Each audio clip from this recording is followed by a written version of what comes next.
Okay, this is lesson 8, and today we're looking at two-step equations. We can see we're right into examples. The instructions say to solve, and we remember from the last lesson that that means get the letter by itself. We want to determine what is the value of x that makes the equation true. And we do this, remember, by opposite operations. So the operations that we used yesterday to help us get the answer was addition and subtraction. So we know that adding and subtracting are opposite to each other. Today we're also going to look at if I have multiplication, the opposite of multiplication is division. All right, let's take a look at our first question. It says 3x plus 2 equals 4. I'm going to start by highlighting my x, and that is the term that I'm going to save for last. So you highlight your 3x, and now it's very clear that I have to get rid of that plus 2. And we know we do that just like we did yesterday. Opposite of plus 2, minus 2. And whatever I do to one side, I do to the other. All right, so now we're going to write down that 3x. We know plus 2 minus 2 goes to 0. And on my right side, I'll have 4 minus 2. Okay, I want you to leave that 3x where it's at because we need to get the answer on our right side. 4 minus 2 is 2.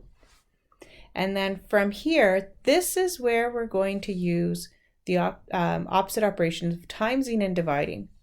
I know that when I have a number next to a letter, that means multiplication. So I'm timesing x by 3.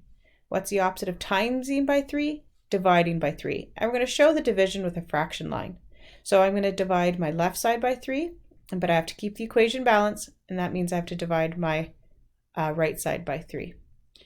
3 goes into 3 once, so I have 1x, but we know that we do not have to write the 1 there. We know the invisible 1 is automatically there, and so that means I got x by itself, which is what I want, and it equals 2 over 3. And we're going to leave the answer as a fraction in lowest terms. Okay, let's look at the next question. So again, we start by highlighting where the n is, and that shows us very clearly that I have to get rid of that plus 1, and the opposite of plus 1 is minus 1. So 4n stays where it's at. Plus 1 minus 1 goes to 0, and I'm left with negative 7 minus 1. We're going to rewrite the 4n equals, and we'll put the answer. So negative 7 minus 1 is a negative 8. And then we need to get this n by itself, and so the opposite of timesing by 4 is dividing by 4. Whatever you do one side, do to the other. 4 goes into 4 once, so I am left with 1n, but we know we don't have to write the 1, and negative 8 divided by 4 is a negative 2. And then we'll put a box. So remember what that means. That means if I take negative 2 and I come all the way up here, I can sub it in here, and I should get negative 7. So 4 times negative 2 is negative 8, plus 1 does give me that negative 7. Okay, so we know we have the right answer. All right, let's go ahead and we're going to give the next question a shot. Negative 4x plus 1 equals negative 3. If you're feeling confident, like you know what you're doing, you can go ahead, pause the video, and try this one without me. All right, I like to highlight so I know what's staying in the spot. And I know that I need to get rid of that plus 1. So the opposite is minus 1, both sides. I'm going to write my negative 4x down. Plus 1 minus 1 goes to 0. And on my right side, I have negative 3 minus 1. Negative 4x equals, and the answer to negative 3 minus 1 is a negative 4. And then I'm going to go ahead and divide both sides by negative 4. So negative 4 divides into negative 4 once, so I'm left with 1x, and negative 4 divided by negative 4 is a positive 1. So let's just talk about really quick what we did here. I was multiplying by a negative 4, so I have to divide by a negative 4. It has to be the same number top and bottom. And then whatever you do to one side, make sure you have that negative 4 on the bottom as well, on the other side.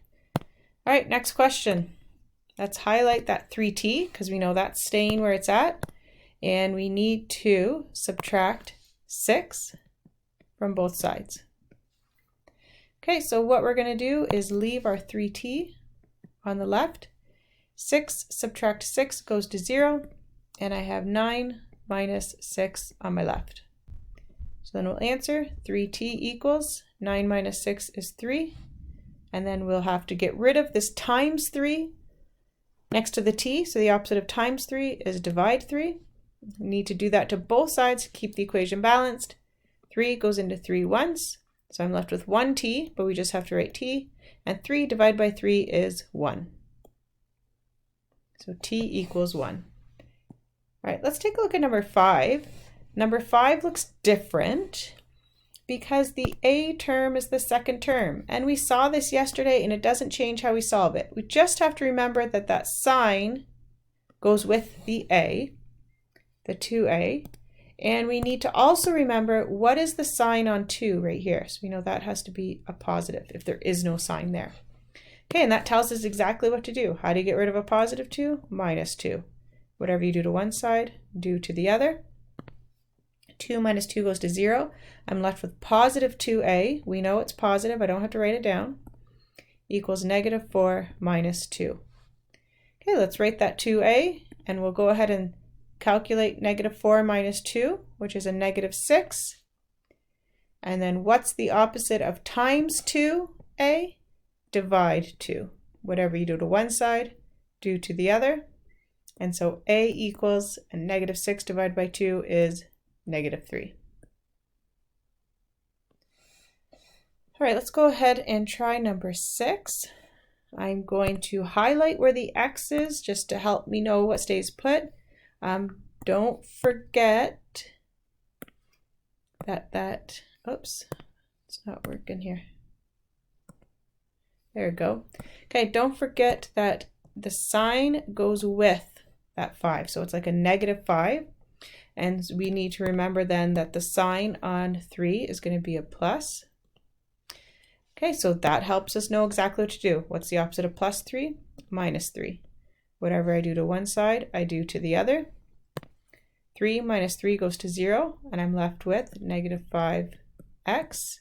This time we do have to write that sign. That's important. If we left it blank, we would think the 5 is positive. On my right, I have negative 2 minus 3.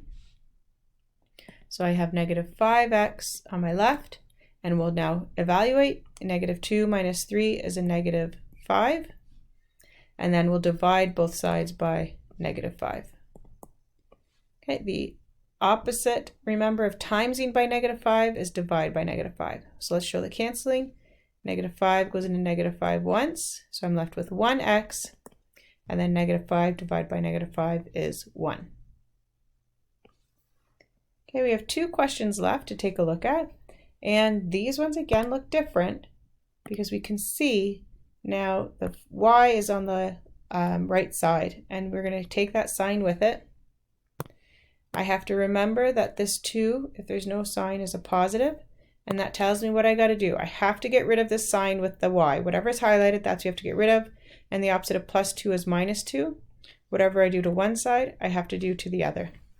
So on my left side, I have negative 5 minus 2 equals, this goes to 0, so I am left with plus 14y, which remember we don't have to write the plus. And then on my left, I'm going to evaluate. Negative 5 minus 2 is a negative 7 equals 14y. And now we'll get rid of that times 14. We're going to divide both sides by 14. So 14 goes into 14 once. So I'm left with 1y, but we don't need to write that 1 in front. Now if I do 7 divided by 14, I'm going to get a decimal. I don't want to do this, so I am going to change this to a fraction in lowest terms. So I know that I can divide the numerator by 7, and that gives me negative 1. And I can divide the denominator by 7, and that gives me 2. So there's my final answer. Okay, last question. If you're feeling brave, pause the video, see if you can do it on your own. If not, you can follow along with me. So we know that 3h is what I'm highlighting. That's what I'm keeping where it's at. Make sure you highlight that sign that goes with it. I have a negative 2 here, so that tells me the opposite of negative 2 is a positive 2. Whatever I do on one side, do on the other. So on my left, I have 4 plus 2. And on my right, -2 plus 2 goes to 0, so I'm left with 3h. Okay, let's go ahead and evaluate. 4 plus 2 is 6 equals 3h. And now I want to get rid of this times 3 in front of the h. So the opposite of times 3 is divide 3. Whatever I do to one side, I do on the other. And we know 3 goes into 3 once. So I'm left with 1h, but we don't write the 1. And on the other side, 6 divided by 3 is 2. And then I'm just going to rewrite it. H equals 2. I didn't do that here, which is fine. All right, now it's your turn to practice. Two-step equations. You need to become an expert. You are responsible for up to 18, and the answers are sitting at the bottom so that you can check as you go. Same thing as yesterday's lesson, show your steps. So if you don't have a highlighter, you're thinking in your head, I got to leave the 7x, and I have to get rid of this subtract by subtracting 10, because the opposite of plus 10 is minus 10. Whatever you do to one side, do to the other. We keep that 7x, plus 10 minus 10 goes to 0, and we have 45 minus 10 on the right. And then we'll finish it off by evaluating. 45 minus 10 is 35, and now we'll just divide both sides by 7 because we need to get rid of this times 7, and the opposite is divide 7. Now I can see, we'll go ahead and finish it. 7 goes into 7 once, so I'm left with x equals, and 35 divided by 7 is 5. Now I'm getting kind of squished here. I'm running out of room. If you write a bit bigger, you might want to do the work on lined paper. So you make that decision, or you can try to write it maybe a little bit smaller than normal.